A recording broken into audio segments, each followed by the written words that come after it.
YouTube, what's happening? It's Micatron TV, back with a quick story. Quick episode. I thought y'all might enjoy this story. I really need to get a something to hold the camera still. I'm gonna try telling this story though without making it too jittery. I don't know if that's why I've been losing subscribers. But by the way, y'all hit that like button and subscribe. And leave me a comment. Let me know what you like about my video, what you didn't like about it. But this is going to be a quick story. It's actually going to be a couple stories intertwined into one. Basically, it's the one time in my life that I have been in a house when it's been ran in by the law. And it was actually U.S Marshall's, the local police department, and the sheriff's department.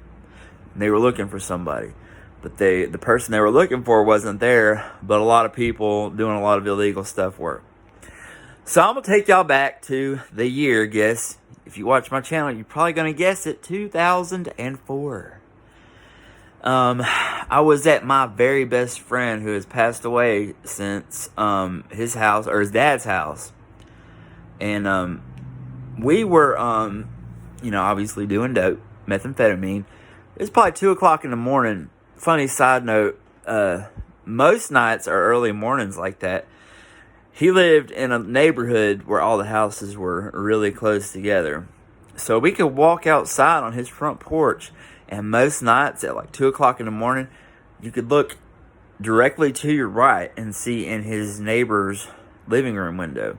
And it was just one old lady that lived there. She was probably in her 70s. But what was crazy about it was almost every single night, you could see her playing Grand Theft Auto 3 or Vice City. I remember it was one of those two because that was around the time.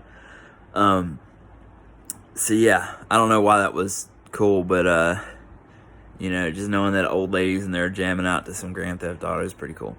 Anyways, so I'm gonna put y'all in the vibe. It was like, I think it was colder. It was either fall or winter time. Like I said, it was about 2 o'clock in the morning.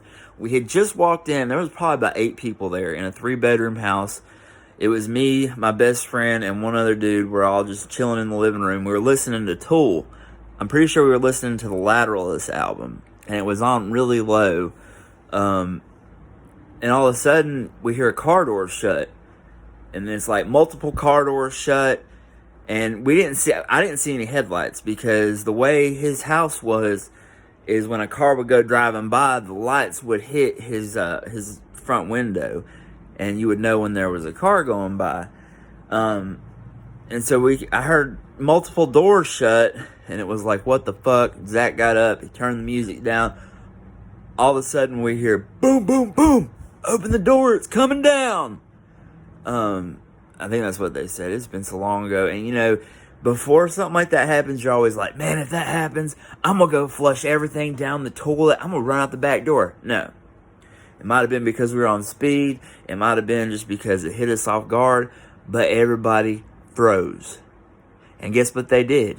They kicked that door in. That door went flying open. And then guys in black fatigues and the camo, it's like newer camo at that time. Digital camo, that's what it's called. We're in there, and it was, like I said, the police department. It was U.S Marshals were the main ones, but you also had the sheriff's department and the police department there. Because after they initially came in, they had the whole block lit up. And they had us all in zip tie cuffs. And this was probably for about 2 or 3 hours. They were looking for my best friend's dad's friend, Mariano. I don't know if he's since been arrested for it, but supposedly it's not supposedly. He definitely killed somebody, killed a lady, and they said that he dismembered her body and everything. And he was an illegal, he was an illegal immigrant, an alien, and ICE had come there before. I wasn't there, but ICE had come there before looking for him, and that's why they thought he was there, because he didn't have like an actual set address. So they were hitting all of his addresses. So even though they didn't get him, there were a lot of people there with a lot of illegal stuff going on.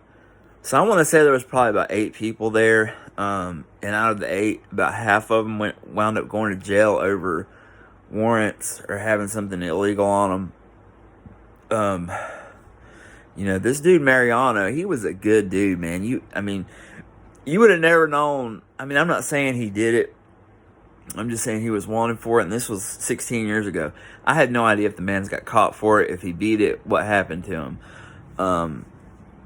Because I didn't even know what his last name was. But he was a cool ass dude. We're all young kids. We're all young. We're like 18, 17, 16 years old.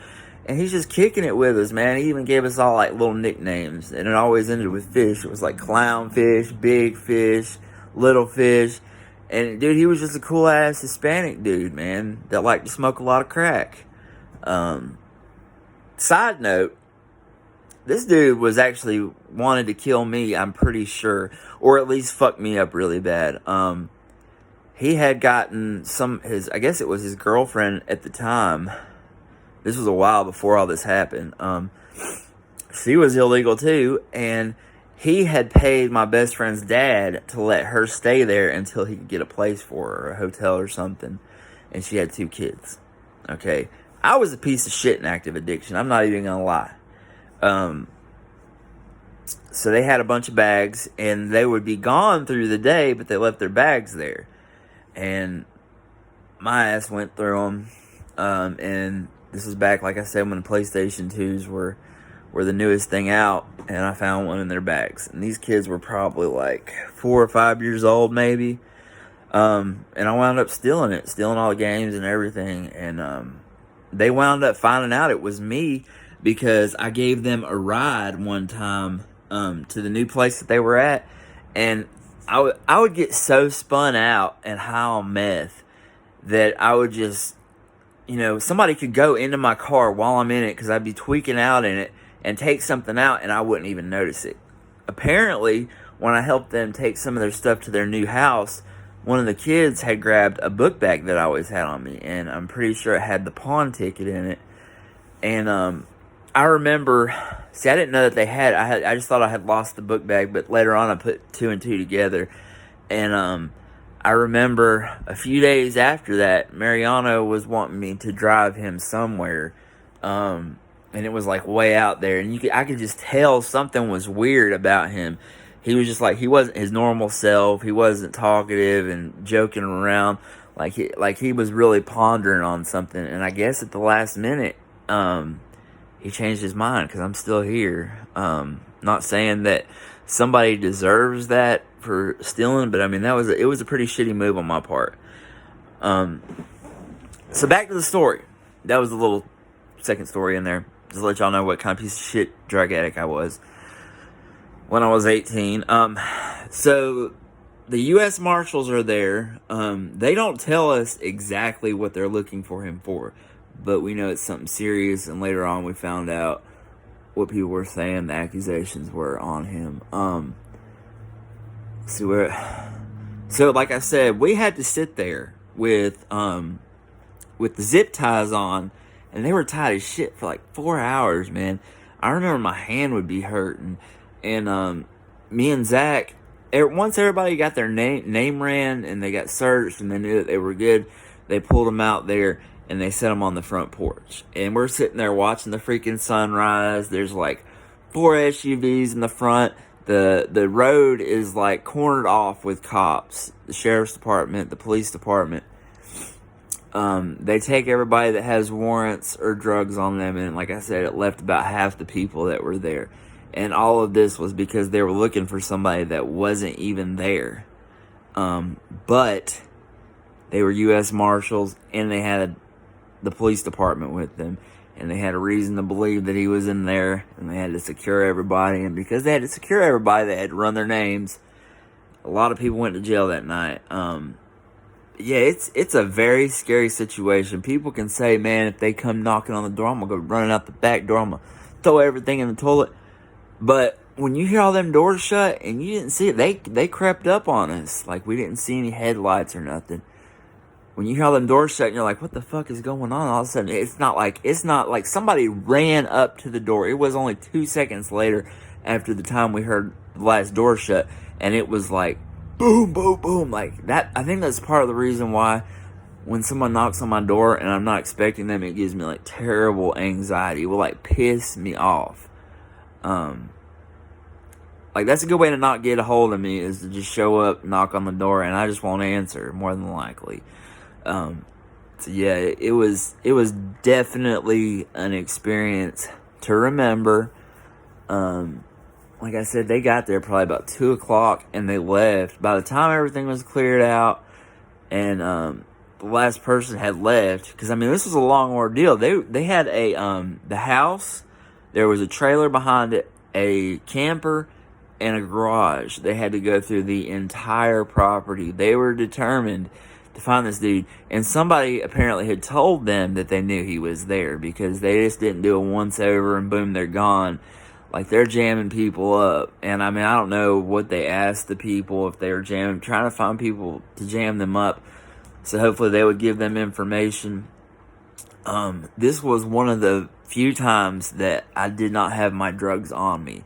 I had them hid somewhere very well, and believe it or not, they didn't even find them when they searched the place. So yeah, double up on that one.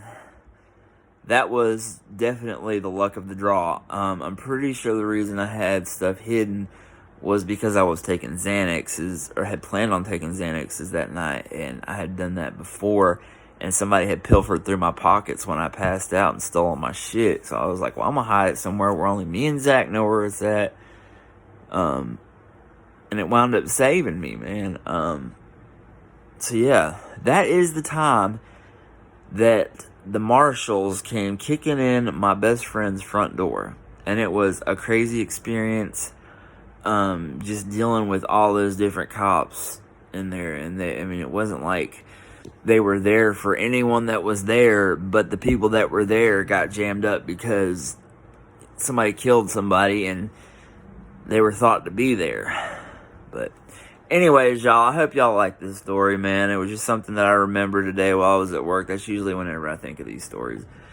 And if I think of a good story, I don't write nothing down. I just play it off the top of my head. That's why I'm usually all over the place. Like I said, I hope y'all like this story. And please don't forget to hit that like and subscribe button. Until next time, y'all, Micatron TV, and I'm over and out.